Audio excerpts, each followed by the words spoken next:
ఏపీలో అధికారంలోకి వచ్చిన కూటమి సర్కార్ వ్యవస్థలను నిర్వీర్యం చేసే పనిలో పడింది. ఇప్పటివరకు ఇచ్చిన హామీల్లో ఒక్కటైనా నెరవేర్చకపోగా ఒక్కో రంగాన్ని ప్రైవేటు పరం చేసే ప్రయత్నాలను మొదలుపెట్టింది. పేద విద్యార్థులకు వైద్య విద్యను చేరువ చేయాలన్న ఉద్దేశంతో వైఎస్ జగన్ హయాంలో 17 మెడికల్ కాలేజీలను నిర్మించారు. ఇందులో 12 కాలేజీలను ప్రైవేటు పరం చేయాలని చంద్రబాబు కేబినెట్ నిర్ణయించింది. గుజరాత్లో అమలు చేస్తున్న పీపీపీ మోడల్ను పరిశీలించి అమలు చేయాలని వైద్య శాఖ మంత్రితో పాటు అధికారులను ఆదేశించారు ముఖ్యమంత్రి చంద్రబాబు. నేషనల్ మెడికల్ కమిషన్ నూతన నిబంధనల అవసరాలకు అనుగుణంగా నిర్ణయం తీసుకోవడం జరిగింది. ఈ సందర్భంగా గుజరాత్లో ఉన్న పీపీపీ మోడల్ను అధ్యయనం చేయాల్సిందిగా కూడా ముఖ్యమంత్రి గారు సంబంధిత శాఖ అధికారులను మంత్రి గారిని కూడా ఆదేశించడం జరిగిందని చెప్పేసి మనం చేస్తాను. అదే సెకండ్ ఫేజ్ లో ఉన్న కాలేజెస్ ని మన గుజరాత్ లో ఉన్న ఏదైతే పీపీపీ మోడల్ ఉన్నాయో దాన్ని స్టడీ చేసి ఏ విధంగా చేయాలని నెక్స్ట్ కేబినెట్ కి తీసుకురావడం జరుగుతుంది. ఇదే అంశానికి సంబంధించి పూర్తి సమాచారం అందిస్తారు మా కరెస్పాండెంట్ సతీష్. సతీష్, చెప్పండి, మెడికల్ కాలేజీలను ప్రైవేట్ పరం చేయాలన్న ఆలోచనపై ఎట్లాంటి ప్రతిస్పందన కనిపిస్తోంది? అలాగే గుజరాత్ మోడల్ పీపీపీని ఇక్కడ అమలు చేయాలన్న ఆలోచన ఎట్లా చూస్తారు?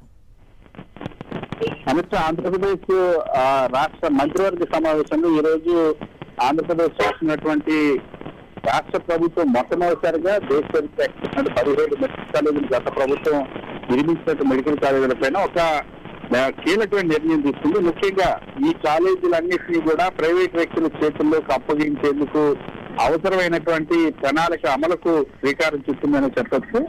పైగా మంత్రి పార్థసారథి చెప్పారు, రాష్ట్రంలో ఉన్నటువంటి మెడికల్ కాలేజీలు ఏవైతే ఉన్నాయో ఈ మెడికల్ కాలేజ్ ప్రభుత్వ ఆధార మెడికల్ కాలేజీని పీపీపీ మోడల్లో ఏ విధంగా నిర్వహించాలని దానికి సంబంధించి గుజరాత్ లో అమలవుతున్నట్టు పీపీపీ మోడల్ ని అధ్యయనం చేయాలని నిర్ణయించని చెప్పారు. వాస్తవానికి 17 మెడికల్ కాలేజీని గత వైఎస్ జగన్మోహన్ రెడ్డి ప్రభుత్వం ప్రతి పార్లమెంట్ కు ఒక మెడికల్ కాలేజ్ ఉండేలాగా తీసుకొచ్చింది. ఈ 17 మెడికల్ కాలేజీలు 5 మెడికల్ కాలేజీల్లో గత ఏడాది క్లాసులు ప్రారంభమయ్యాయి.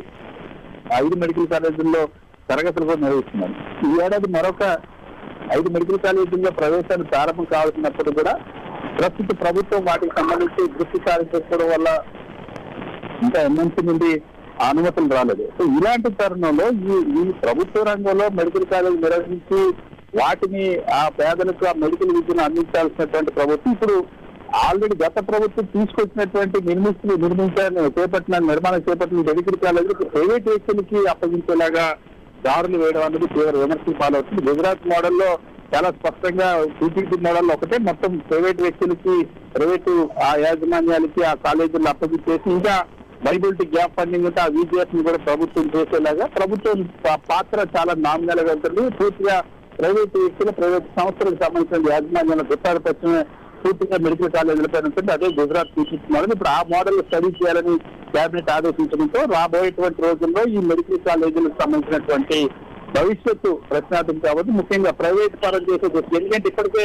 సీఎం చంద్రబాబు ఈ రాష్ట్రంలో ఏ అంశానికి ఏ అభివృద్ధి ఆ కార్యక్రమం పేరెత్తినా సరే ఒకటే పీపీపీ మోడల్ అని చెప్తున్నారు. ఇప్పటికీ అమరావతి రోడ్లను కూడా ప్రైవేట్ వ్యక్తులకు ఇచ్చేసి పీపీపీ మోడల్లో వేయిద్దామంటారు. రాష్ట్రంలో అంటారు స్టేట్ హైవేస్ అన్నింటినీ కూడా పీపీపీ మోడల్లో అభివృద్ధి చేయడానికి ప్రైవేట్ వ్యక్తులకు ఇచ్చేయాలని ఇప్పటికీ కలెక్టర్ల కాన్ఫరెన్స్ లో కూడా స్వయంగా అధికారులందరికీ కూడా ఆదేశించారు. సో ఏది అన్నా క్యాంటీన్ విరాళాలు నిర్వహించడానికి సో ఇప్పుడు మెడికల్ కాలేజీ వరకు వచ్చింది. మెడికల్ కాలేజీ కూడా పీపీపీ మోడల్ లో ప్రైవేట్ వ్యక్తులకు ఇచ్చేటువంటి ప్రయత్నం జరుగుతుందని మనం చెప్పొచ్చు. ఈరోజు కేబినెట్ తీసుకున్నటువంటి నిర్ణయం అయితే తీవ్ర వివాదాస్పదమైన ప్రభుత్వ రంగంలో ఉన్నటువంటి మెడికల్ కాలేజీలు పీపీపీ మోడల్లోకి తీసుకెళ్లి ప్రైవేటు యాజమాన్యాల గుర్తాధిపత్యంలో పెట్టేటువంటి ఆ ప్రక్రియకి ఈరోజు శ్రీకారం చుట్టిందని మనం చెప్పొచ్చు. Thank you Satish.